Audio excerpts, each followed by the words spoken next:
Good evening. It's 6 o'clock on Friday, July 29th, 2016.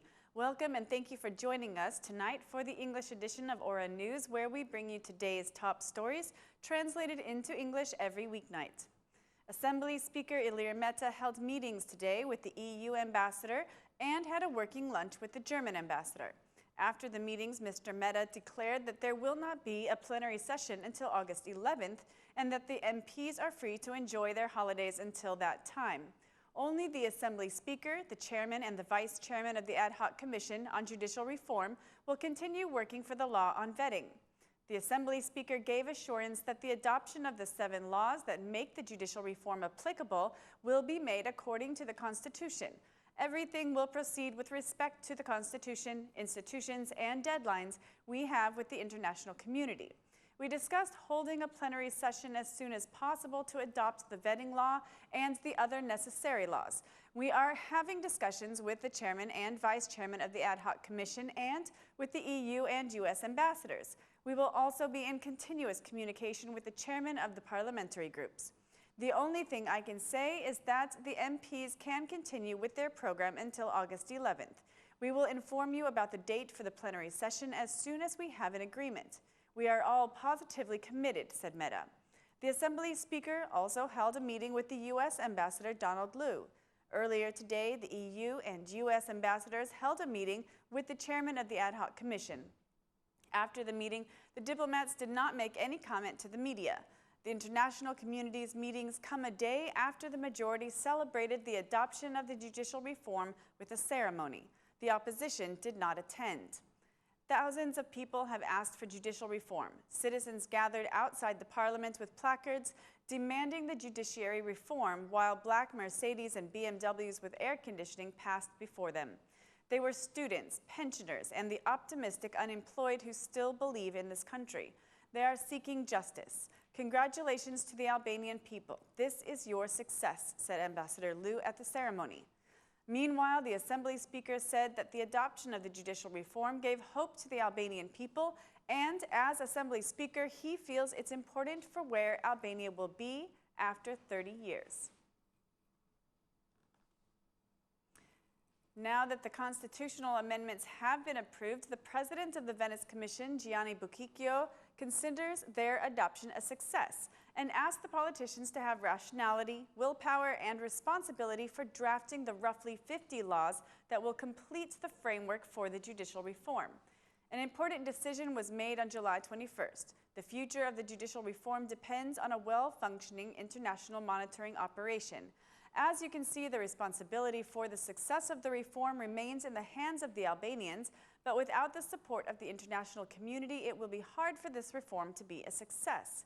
And the international community's involvement has been a precondition, helping political forces to break past the lack of trust and find a common platform.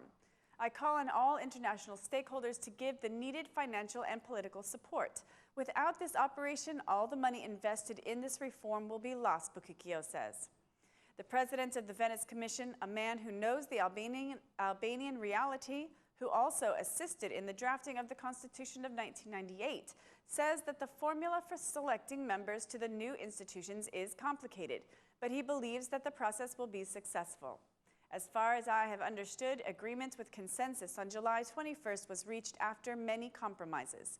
The selection mechanism is very complex and can be described as a mix of proportional and majority systems.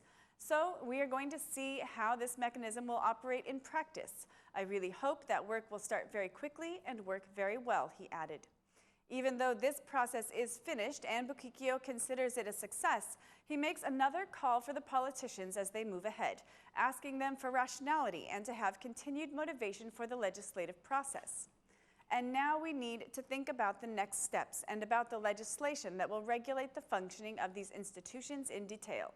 I call upon the parties to be rationalists and to have goodwill.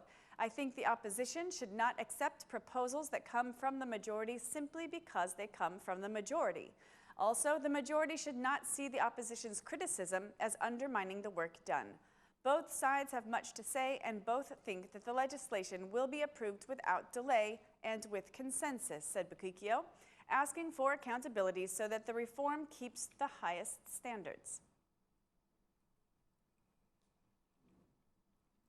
The Central Election Commission verified the decriminalization self-declaration forms today for MPs and mayors. The documents have been verified and show that of the 140 MPs, 19 do have minor criminal offenses, offenses for which they have not been investigated or sentenced, and are not the subject of decriminalization and therefore have not violated their mandate.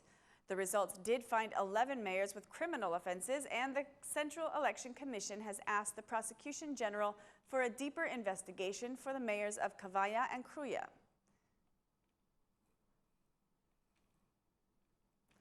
The Democratic Party publicized a video today of plantations planted with cannabis. The DP's Secretary for Citizens Action accused the Minister of Interior and State Police of being part of this criminal business, which is spread all around the country. The opposition says that the situation is the same all around the country, not only in that area. According to the Democratic Party, the Minister of Interior and the State Police Chief take a part of the money made from selling the cannabis.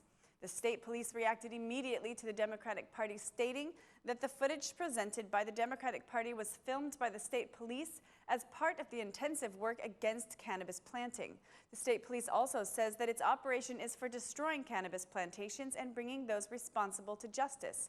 Meanwhile, the state police announced it has launched an investigation to find out which police officers sabotaged the investigation by making the evidence footage public. Democratic Party Chairman Lulzum Basha reacted to the economic situation in the country, noting that the trade deficit turns out to be 14.4% higher than in June of 2015, while exports are 6.4% lower than a year ago. According to DP Chairman, there has been a reduction of imports in June, which are 1.6% lower than they were in May. The data shows that businesses are making an effort to exist even under the government's hostile regulation that raises taxes, increases penalties, raises the energy and oil prices, and does not create any work. High taxes and corruption are forcing business owners to close their activity or cut jobs, said Basha. Another concern, according to Basha, is the decline of purchasing power, which, according to him, is marking historic low quotes. Purchasing power is at the lowest historical quotes because of poverty, unemployment, and lack of income. This is the result of Rama's misrule. He tries at all costs to remove the debate from the real problems of people to the political conflict, declared the DP chairman. A year after taking his mandate as Tirana's mayor, Ariane Villiers publicized some strategic projects for the capital. The mayor announced that the project for transforming Skanderberg Square into a pedestrian area will start in August. The City Hall aims to turn this square into the biggest pedestrian area in the Balkans. Tirana will be transformed starting in August. Skanderberg Square will be the biggest pedestrian area in the Balkans. I have decided not to waste any time to implement this project and finally give Tirana a square, said Mayor Villiers. Meanwhile, this autumn, the City Council will start discussing and intends to approve the new urban plan that the mayor has already been consulting with citizens and stakeholders. According to City Hall, the work for extending the new boulevard is going well, and the new boulevard will boost economic development in the area. The construction of 2 other ring roads, the plan to construct bicycle lanes, and creating the largest green area in Tirana are among the City Hall projects that were discussed. During his speech, the mayor also gave a special thanks to those people who have been working for City Hall for decades and praised their contribution.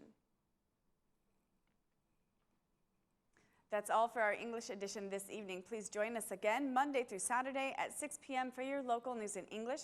My name is Mari, and on behalf of Aura News, thank you and good night.